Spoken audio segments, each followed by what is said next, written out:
엄마 아빠 모두 알고 할아버지 할머니 시사님까지 우리 동네 어린이병원. 어느 병원에 가야 될까요? 자존감에 대해서 얘기를 하고 있는데요. 이 자존감은 나 스스로가 스스로에 대해서 생각하는 가치, 그리고 스스로를 가치 있게 생각하는 신념, 믿음 이런 것이라고 얘기를 했었죠. 네, 맞습니다. 근데 이 자존감을 높이기 위해서는 부모님들의 역할이 굉장히 중요하다고 생각해요. 왜냐하면 이게 하루아침에 일어날 수 있는 일들이 아니잖아요. 네. 나중에 학교에 들어가거나 공부를 하면서 스스로 성취감을 느껴서 자존감을 쌓아나가는 경험도 있겠지만 사실 그 전부터도 나 자신에 대한 생각이나 가치관 이런 것들은 생겨나가기 때문에 영유아기부터 시작해서 유년기가 굉장히 중요하죠. 근데 이 유년기의 아이에게 정말 절대적인 영향을 주는 게 또 부모잖아요. 맞아. 그래서 오늘은 자존감이 높은 아이를 키우는 부모님들의 특징 몇 가지? 한번 알아볼게요. 6가지. 6가지. 나는 얼마나 해당되는지. 다 해당됐으면 좋겠다. 뭐 이런 거랑 비슷한 거죠. 뭐 서울대 보낸 엄마의 특징 뭐 이런 거. 근데 이제 그런 것보다도 자존감이 높은 건 정말 중요하잖아요. 그럼 한번 좋습니다. 첫 번째, 이 부모님들은 아이를 있는 그대로 받아주고 사랑해주고 인정해줘요. 저번 시간에도 한번 말씀을 해주셨잖아요. 네. 근데 그 아이의 기질, 네. 아이의 그 성격 네. 이런 걸 다 인정해 주는 거죠. 그렇죠. 사실 우리는 이 아이가 있는 그대로를 받아들인다는 거는 아이가 소심해도 그대로 받아주고 장난꾸러기여도 장난꾸러기여도 그대로 받아주고 좀 밥을 덜 안 먹어도 먹어도. 그대로 받아주고 좀 느리게 커도 있는 그대로 인정을 해줘야 되는데 걱정이 되고 조급해지다 보니까 말로써 실수를 하시는 경우들이 있어요. 예를 들어서 넌 도대체 누구 닮아서 이 모양이야? 그 얘기 많이 하지. 다 아빠 닮았대. 너는 너 이렇게 소심해가지고 친구들이 너 좋아하니? 그쵸. 목소리 이렇게 작으면은 친구들이 네 얘기 못 들을 것 같은데 너 사람들이 너 그렇게 하면 무시할 것 같은데 뭐 이렇게 한다든지 너 이런 거 하면 이런 장난치면 안 좋아해 사람들이. 너 왜 이렇게 오지랖이야 이런 거. 이렇게 할 거면 앞으로 엄마도 너 앞으로 싫어. 여기 안 데려올 거야. 이런 식으로 조건부로 계속 얘기를 하게 되는 거예요, 아이한테. 근데 사실은 아이를 사랑하는 마음은 기본적인 태도나 말투에서 나오는 거거든요. 아무리 좋은 말이나 아무리 좋은 거를 사주고 막 옷이랑 음식이랑 이런 거 다 잘해줘도 기본적으로 이 아이를 대하는 태도가 아이의 모습 자체를 비꼬고 좀 지적하는 지적하고 비난하고 이런 게 이제 좀 많거나 자기가 인정받고 있는 그대로 사랑받는다는 그런 경험이 축적이 됐을 때 자기 스스로가 스스로에 대해서도 사랑을 할 수 있거든요.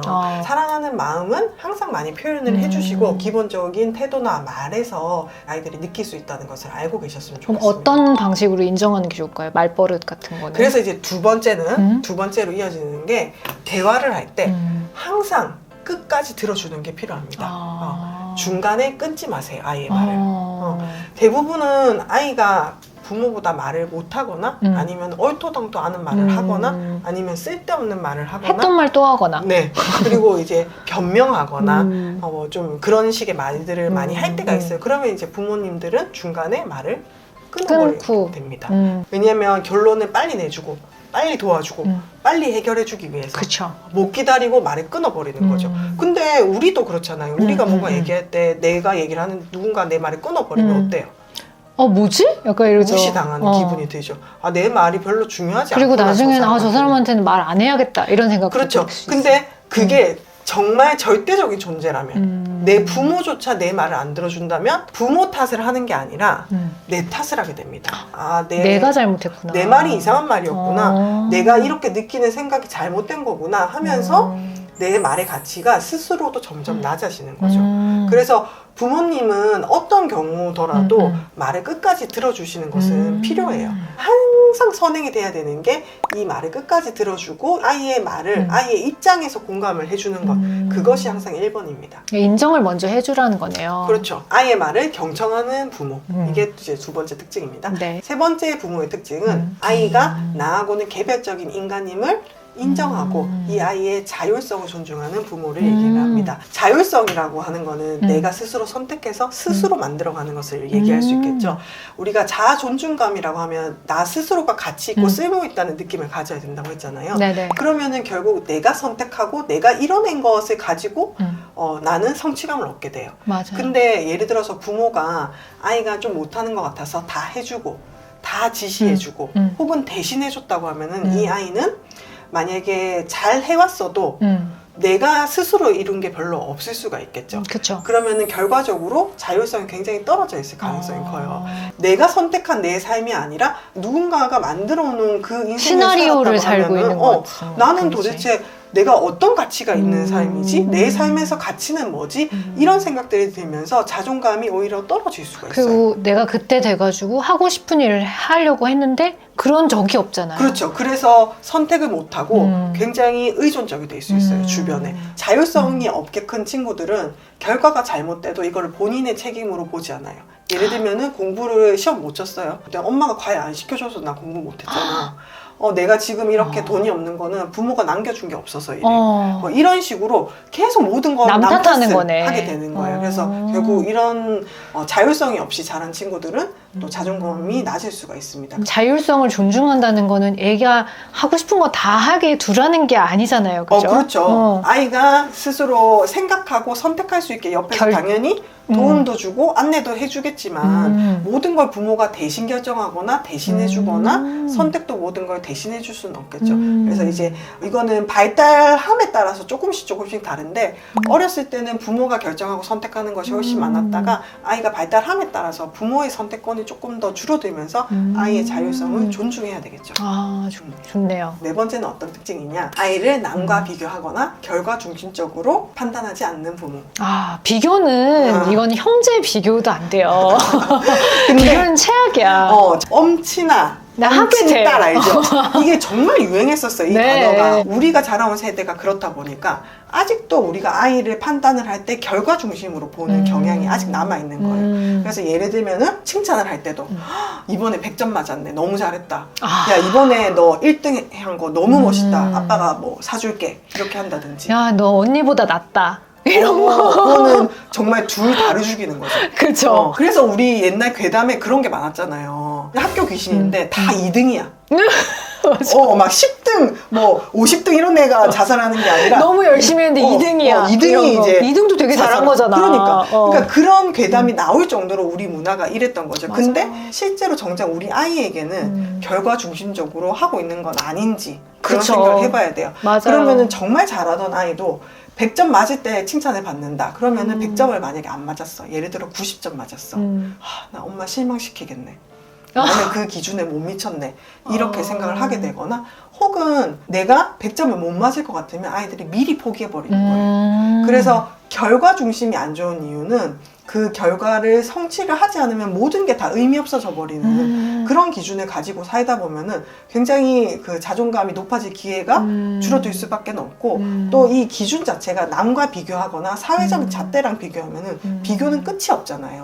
끝이 없으면은 결국 이 성취감도 줄어들 수밖에 없거든요. 그러면 이제 칭찬을 할 때 결과 중심이 아니라 과정 중심을 해야 되는 칭찬을 거네요. 할 때도 야, 너 이번에 95점 맞았어. 너무 잘했어. 이게 아니라 너 이번에 매일 1시간씩 스스로 공부하는 모습이 너무 대견해 보이더라. 너 문제집 끝까지 풀으니까 이렇게 점수가 많이 나오네. 약간 이렇게. 네, 그런 식으로 과정에 대해서 칭찬을 구체적으로 해주시는 게 필요합니다. 그럼 5번째는 아이에게 성취 가능한 목표를 세울 수 있도록 도와주고 또 미래를 건강한 미래를 기대한다.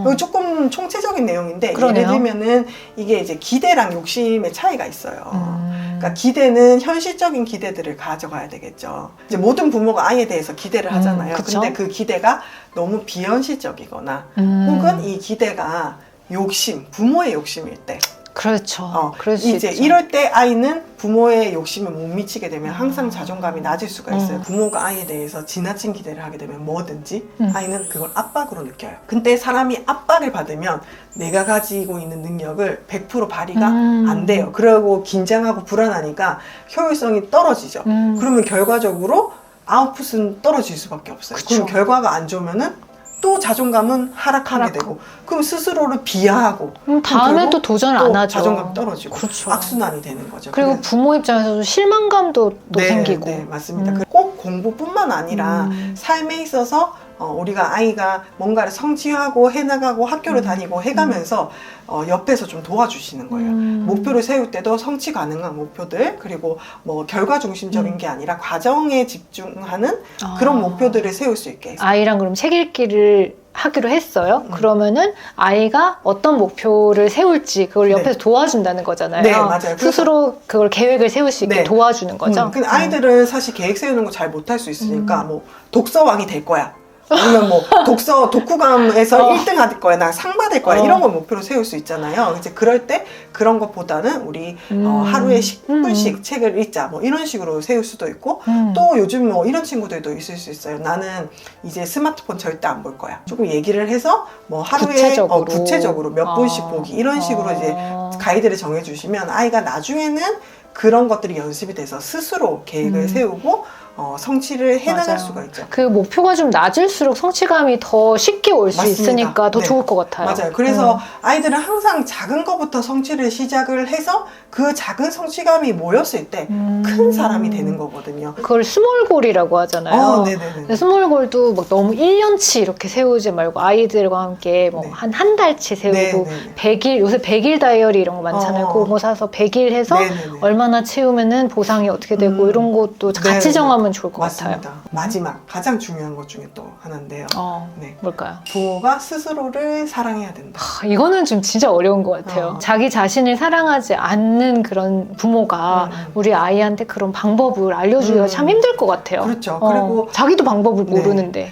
알려주는 것까지 가지 않아도 부모가 스스로를 존중하거나 사랑하지 않는 모습은 아이가 느껴요. 보고 배우는 거죠. 그치. 나의 전부인 부모가 스스로를 존중하지 않는 모습을 보게 되면은 그 부모의 자녀인 나도 당연히 가치가 떨어지게 되는 거죠. 그래서 옛날에는 막 이제 부모님들이 나는 이렇게 살았지만 너는 행복해라. 나는 이랬지만 너는 이랬잖아요. 근데 제가 많은 보호자와 아이들을 봤지만 부모가 행복하지 않은데 아이만 행복한 집은 없어요. 맞아. 그렇기 때문에 부모님이 스스로의 가치를 인정해 주시고 그리고 이제 부부가 서로 존중해주고 존중하고 인정하는 모습이 우리 가족 내에 있을 때 아이도 자연스럽게 그런 것들이 나도 나 스스로를 사랑하고 존중해야 되는구나. 그런 게 정상이구나. 자연스러운 거구나. 이렇게 받아들이게 되는 거죠. 네. 그래서 아까 말씀하신 그 5가지는 부부끼리도 그렇게 해주면 좋을 것 같고 맞아. 이건 사실 모든 인간관계에서 그리고 자기 자신한테도 그렇게 대했으면 좋겠어요. 맞습니다.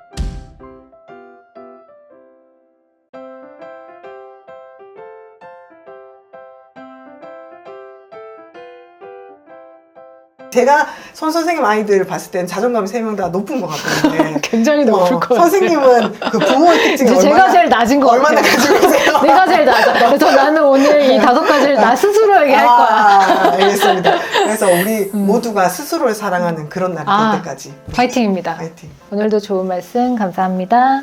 다음에 또 봐요. 안녕.